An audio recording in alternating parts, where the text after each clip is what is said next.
অশরীরী হাতছানি। Welcome to অশরীরী হাতছানি।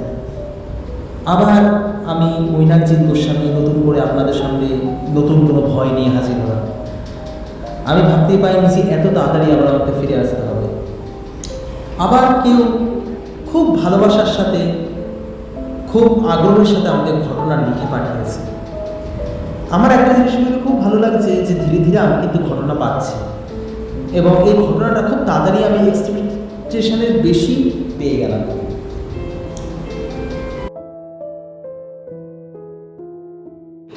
আজকেও একটা অত্যন্ত গ্রামের ঘটনা, মানে বীরভূমের ঘটনা নিয়ে আমি হাজির হয়েছি এবং ঘটনাটা শুরু করার আগে আমি একটা অ্যানাউন্সমেন্ট করতে চাই প্রত্যেকবারের মতো, যে অশরীরী হাতছানি কখনো কোনো ভয়কে সত্যি বলে দাবি করে না, কখনো কোনো অলৌকিক ঘটনাকে বা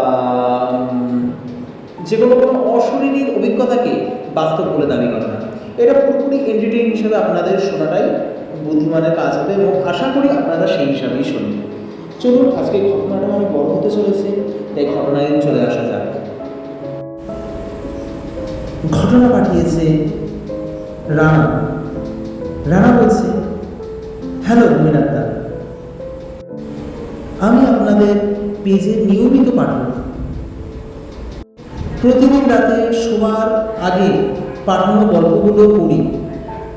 ও থ্যাংক ইউ। কিন্তু কখনো ভাবিনি যে নিজের জীবনে একটা ঘটনা এইভাবে লিখে পাঠাতে হবে।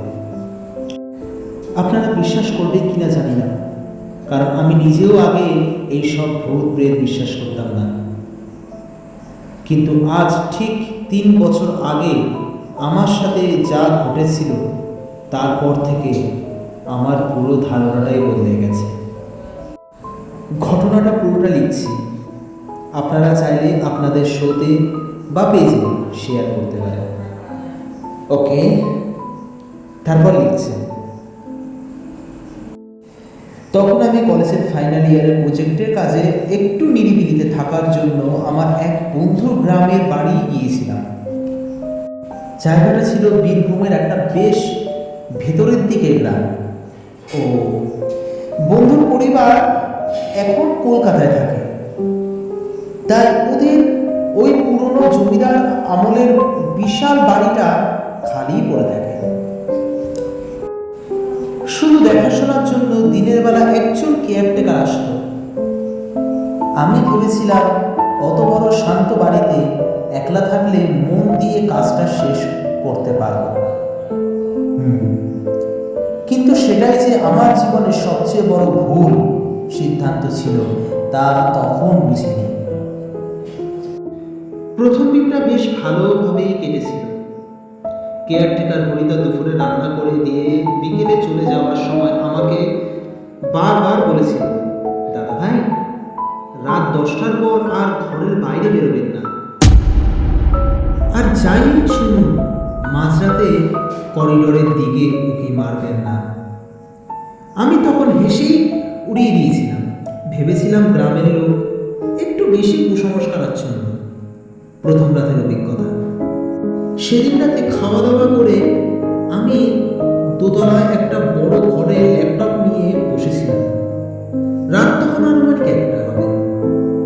চারপাশ একদম নিছুম, শুধু ঝিঝি পোকার ডাক।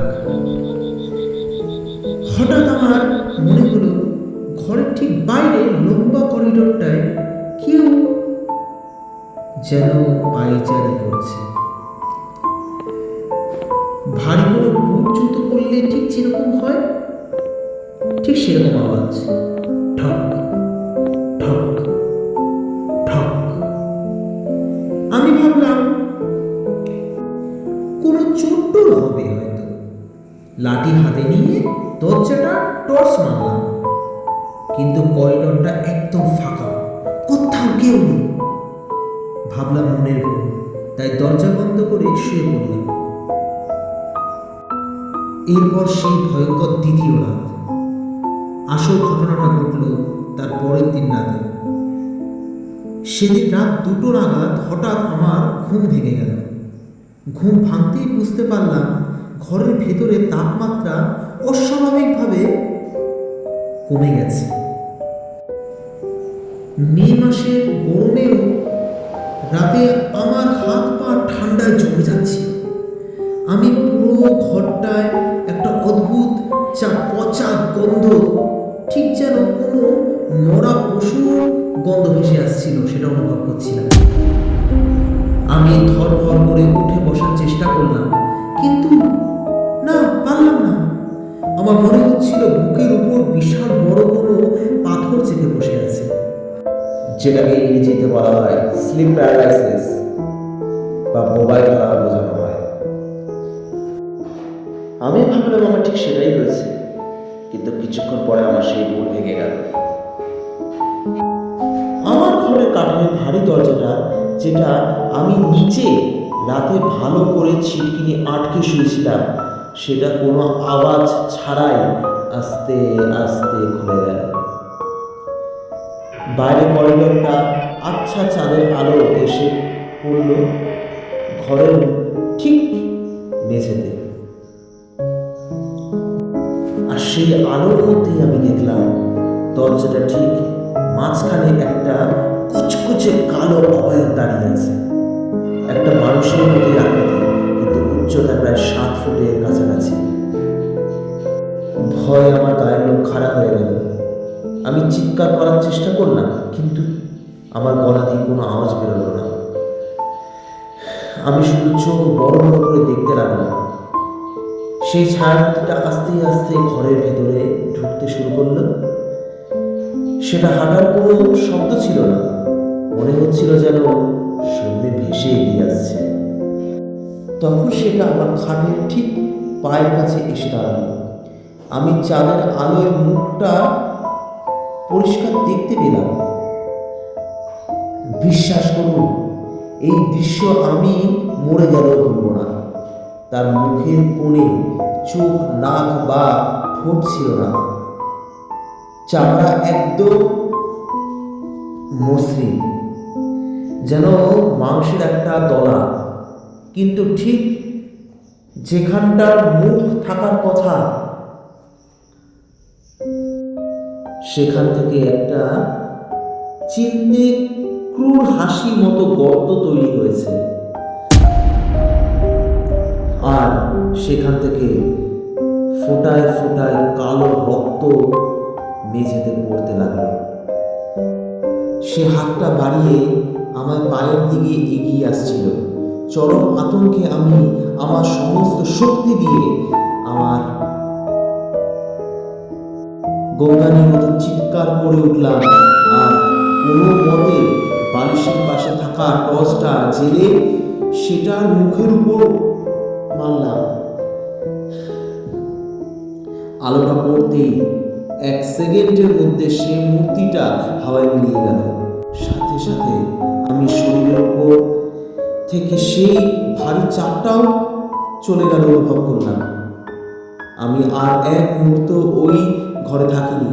ল্যাপটপ, ব্যাগ সব ওভাবেই ফেলে রেখে সোজা নিচে নেমে আসি এবং সদর দরজার সামনে হনুমান চালিসা পড়তে পড়তে ভোরের অপেক্ষা করি। সকালে ঘড়িতে আসতে আমি যখন ওকে সব বললাম, ও একটু অবাক হলো না। ও দীর্ঘশ্বাস ফেলে বলল, আপনাকে বারণ করেছিলাম দাদা ভাই। আজ থেকে 20 বছর আগে এই ঘরের মালিকের বড় ছেলে এই ঘরে গলায় দড়ি দিয়ে আত্মহত্যা করেছিল। তারপর থেকে যারাই এই বাড়িতে রাত একা থেকেছে, কেউই ওটার হাত থেকে রেহাই পায়নি। আমি আর 1 মিনিটও সেখানে দাঁড়াইনি। প্রথম ট্রেন ধরেই কলকাতায় ফিরে আসি। আজ 3 বছর কেটে গেছে, কিন্তু এখনো মাঝরাত হলে হঠাৎ ভেঙে গেলে আমার মনে হয় ঘরের দৌড়ে সেই মুখী মূর্তিটা দাঁড়িয়ে আমার দিকে তাকিয়ে হাসছে। গল্পটা একটু বড় হয়ে গেল, তার জন্য ক্ষমা করবেন। ওকে, ভালো লাগলে আপনাদের শোকে অবশ্যই শোনাবেন। ধন্যবাদ। থ্যাংক ইউ রানা, এত সুন্দর একটা ঘটনা উপহার দেওয়ার জন্য। আশা করি তুমি খুশি হয়েছো। আজকে এপিসোড 8 এই ঘটনাটি আমি পরিবেশনা করলাম। যাই হোক, আমাদের জীবনে এমন কিছু অনেক ঘটনা থাকে যে ঘটনার আমরা কোনো যুক্তি পাই না, যে ঘটনা কোনো যুক্তি ইনফ্যাক্ট হয়ও না। যাই হোক, ঠিক আছে, আজ এই অবধি। আপনারাও বেশি বেশি করে ঘটনা পাঠান যাতে সেই ঘটনা আমি পেশ করতে পারি, লোকের সামনে তুলে ধরতে পারি। তো আজকের মতো আমি মৈনাকজিৎ গোস্বামী অনুমতি নিলাম।